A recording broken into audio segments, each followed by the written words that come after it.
Apakah Anda tahu bagaimana kepala silinder diperbaharui di Pakistan? Hanya dengan Rp5.000 bisa digunakan kembali dengan normal. Meskipun mereka tidak memiliki peralatan perbaikan canggih, kepala silinder yang diperbaiki terlihat seperti baru.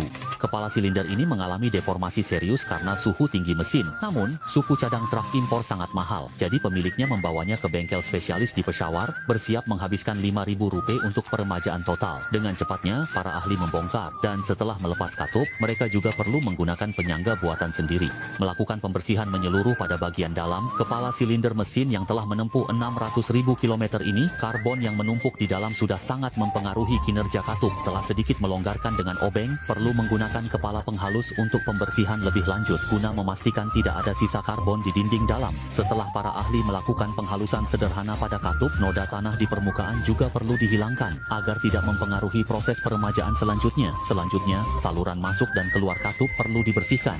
Memastikan semua karbon yang teradsorpsi terlepas sepenuhnya. Pembersihan juga merupakan pekerjaan penting dalam peremajaan kepala silinder. Meskipun mereka tidak memiliki mesin pembersih ultrasonik yang canggih, efisiensi pembersihannya tetap sangat cepat. Dan penggaruknya juga digunakan dengan sangat terampil. Setelah proses pertama oleh para ahli, perlu menggunakan pasir untuk menghaluskan permukaan baja, tidak hanya untuk menghilangkan karbon di permukaan, tetapi juga untuk menghindari deformasi yang terlalu besar pada permukaan baja. Setelah para ahli melakukan perbandingan sederhana dengan penggaris baja, harus menggunakan sumbat kayu untuk menutup semua saluran air. Ini karena mereka tidak menggunakan cairan pendingin secara teratur. Ketika menggunakan air sungai biasa, suhu yang meningkat akan menyebabkan banyak kerak terbentuk di dalam.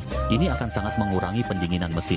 Setelah para ahli menutup semua lubang, perlu menambahkan asam oksalat yang diencerkan ke dalam agar seluruh bagian dalam dapat bersentuhan langsung dengan asam oksalat. Setelah asam oksalat sepenuhnya dituangkan, perlu memeriksa sumbat kayu secara sederhana untuk mencegah kebocoran asam oksalat. Setelah itu, kepala silinder harus sepenuhnya ditutup dan dibiarkan diam selama 10 menit. Tujuan utamanya adalah menunggu reaksi antara asam oksalat dan kerak. Kemudian setelah itu mencabut sumbat kayu, akan terjadi penyemprotan. Ini karena selama proses reaksi akan menghasilkan gas, ruang tertutup akan meningkatkan tekanan di dalam. Setelah para ahli dengan cepat melepas sumbat kayu, kerak di dalam sudah sepenuhnya dibersihkan. Tetapi pada saat ini pasti belum memenuhi standar penggunaan. Untuk mencegah adanya sisa karbon yang tertinggal di dalam, set tembaga injektor dari 6 silinder juga perlu dilepas. Meskipun kesulitan dalam melepas set tersebut sangat besar, untungnya mereka memiliki alat buatan sendiri, sehingga seluruh proses berjalan dengan sangat lancar. Selanjutnya, dinding bagian dalam juga dihaluskan dan dipoles, agar kepala silinder dapat kembali ke kondisi pabrik semaksimal mungkin. Setelah semua persiapan sebelum perbaikan selesai, mereka juga perlu menggunakan mesin fries berkualitas tinggi, untuk memotong seluruh permukaan baja, sehingga bagian yang terdeformasi dapat diperbaiki. Meskipun ketebalan seluruh kepala silinder akan berkurang, asalkan ketebalan pemotongan dikontrol dengan ketat, tidak akan mempengaruhi penggunaan kepala silinder yang normal. Setelah diproses dengan mesin fries selama setengah jam, permukaan baja sekarang sudah sepenuhnya rata. Dengan kebutuhan untuk meningkatkan kecocokan dudukan katup, semua 24 dudukan katup harus digiling. Permukaan tanah masih akan menyisakan goresan yang tidak perlu. Setelah permukaan baja mencapai kilau yang sempurna, para ahli juga perlu menghaluskan dan memoles semua katup, agar endapan karbon di permukaan dapat dihilangkan dengan bersih. Meskipun pemilik mobil tidak memilih untuk mengganti, setelah peremajaan sederhana, katup tersebut masih dapat digunakan.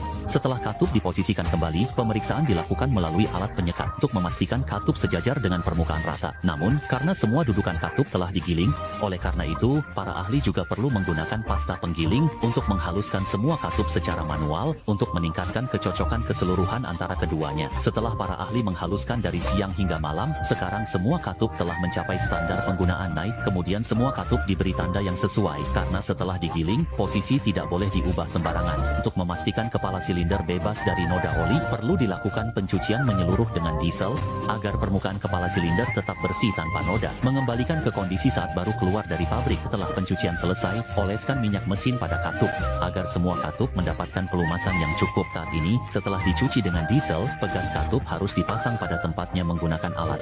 Jika pengujian dengan palu tidak menunjukkan kesalahan, maka kepala silinder ini telah selesai diperbaharui.